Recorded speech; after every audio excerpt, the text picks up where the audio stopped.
الحكم بلال اللي هو احمد امتياز، حكم من الحكام الاتحاد الافريقي النهارده بيبتدي يطلع حكام. انت النهارده عندنا بملك وعندنا مجيد النضاي وعندنا فيكتور جوميز، كل الناس دي بتبتدي تبطل. فهو بيبتدي يطلع حكام من الحكام الصاعدين.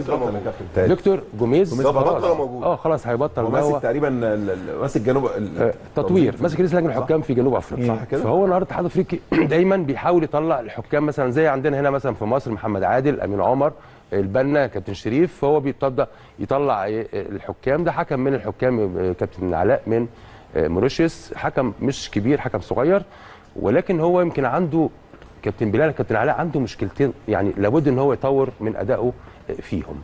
حته التمركز، ودي محتاجه تدريب كتير جدا جدا. كابتن بلال ازاي انك انت تبعد عن مسار اللعب. النهارده يمكن 3 مرات يقف في محيط اللعب، الكره جت مره في وراحت للفريق اللي هو بتاع القطن، وبذلك عنده مشكله ازاي يبقى متواجد بعيد عن مسار اللعب. النقطه الثانيه المهمه كابتن ايمن، وهي المعيار البطاقه. يعني شفنا عندنا في مخالفه ضد عبد المنعم، دي تمت بتهور وهو طبعا ما اداش فيها بطاقه. في مخالفه ثانيه ضد هاني، الحالات دي كلها طبعا معانا ما اداش فيها بطاقه. لابد ان احنا نفرق ما بين الخطا باهمال والخطا بتهور، لان هنا النهارده ممكن اللاعب يحمل بطاقه صفراء، ياخد الصفراء والبطاقه الحمراء ويطلع. فدي المشكلتين اللي هو عند الحكم، لابد ان هو يتمرن ويطور من اداؤه كابتن شريف في الفتره اللي جايه. هو النهارده برضك محظوظ يا كابتن بلال، الدقيقه الاولى صح، محظوظ جدا جدا جدا. والنهارده بخته النادي الاهلي بيجيب جون، سهل الامور، خلى الامور تبقى مش متصعبه قوي، الدنيا كلها كانت كويسه. هنشوف الحالات التحكيميه يا كابتن علاء، ونشوف اول حاله معانا هو هنا احمد امتياز، وحكم زي ما قلت من الحكام الصاعدين. نتمنى طبعا ليه التوفيق في الفتره القادمه. هنروح للحاله الاولى ونشوف هنا الهدف، اول هدف في الدقيقه الاولى دي بتريح الحكم يا كابتن، خاصه لما بيكون النادي الاهلي فايق وعلى ملعبه في وسط جمهوره، وهدف في الدقيقه الاولى خلاص الامور كلها بتبقى مش مشدوده قوي على الحكم. ده الهدف، بقول ان ده الهدف ده سهل مهمه الحكم في ادائه في المباراه، خلى الامور كلها تمشي بشكل جيد. كمان النادي الاهلي يا كابتن دايما بامانه لعبته دايما تحترم القانون وتحترم الحكم، مش حد بيعترض يا كابتن، ولا حد بيروح للحكم ولا بيعترض.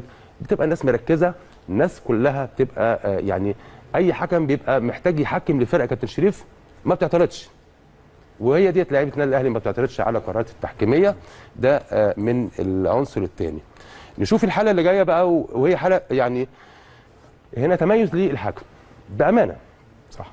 خلي بالك حاله من الحالات المهمه جدا، لو الحكم مش قريب، يمكن هو كان محظوظ في ان هو كان قريب، كان حسب ركله الجزاء مظبوط. لان هذه الحالات احيانا بالشكل يا كابتن وبالمنظر والوقعه تاخد اي حكم، ولكن هو طبعا كان قريب ومحظوظ. طبعا هنا في اصطناع سكوت، وهنا البطاقه طبعا الصفراء دي وجوبيه في هذه الحاله. الحكم بيحسب ركله حره غير مباشره وبيدي بطاقه صفراء نتيجه التحايل. وهنا بنقول ايه يعني، هنا لو شادي لو مشي عادي ما نطش كان خد ركله جزاء، صح انت معاك يا بلال؟ صح لو مشي عادي خالص مظبوط هياخد ركله بنسبه مليون في الميه. انما النطه دي يعني انا بقول يعني ما كان يجب ان هي تتعمل. ليه؟ لو هنا شادي بيحمل بطاقه صفراء وخد الصفراء هنا بره البطاقه الثانيه، فهنا طالما انا يعني مش هلحق الكوره خلاص ما اعملش السكوت ده، لان يحملني بطاقه صفراء كابتن علاء. وهنا بطاقه صفراء مستحقه في هذه الحاله نتيجه ادعاء السكوت او التحايل على ان هو ياخد قرار بركله جزاء وهو قرار مش موجود. الحاله اللي بعد كده ده اللي احنا بنتكلم فيها بقى. انا قلت عنده مشكله في يعني زي ما قلت ازاي معايير البطاقه الصفراء، وده مهم جدا. يعني لما تبقى حاله زي دي كده هنا وهنا في الدهس واضح، وانت كحكم يعني المفروض هنا على الاقل الحكم هنا اهو موجود، وهنا المخالفه هنا موجوده، ودي كانت في اول دقيقه. خلي بالك انا ما عنديش حسابات كحكم، يعني انا ما عنديش حسابات هنا في مخالفه في تستحق البطاقه، اشهر بطاقه صح، انما ما عملش حسابات ان دي اول دقيقه وممكن بعد كده اللاعب، لا انا ما عملش الكلام ده. ما هو مين اللي اخطا يا كابتن بلال؟ اللاعب اللي اخطا. هنا البطاقه تستحق، حاله تستحق البطاقه الصفراء، طبعا الحكم هنا حسب المخالفه تقريبا وما اداش فيها البطاقه الصفراء. حاله بعد كده شوف هنا الحاله دي مهمه جدا. هنا البعض قال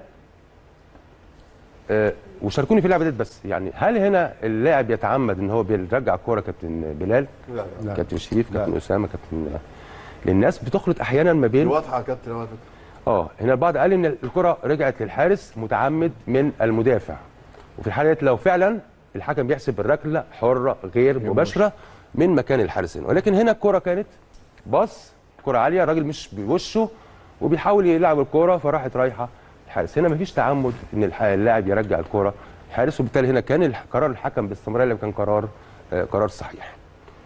الحاله بعد كده هنا نشوف الحاله ديت، وهنا دي حاله مهمه جدا جدا جدا.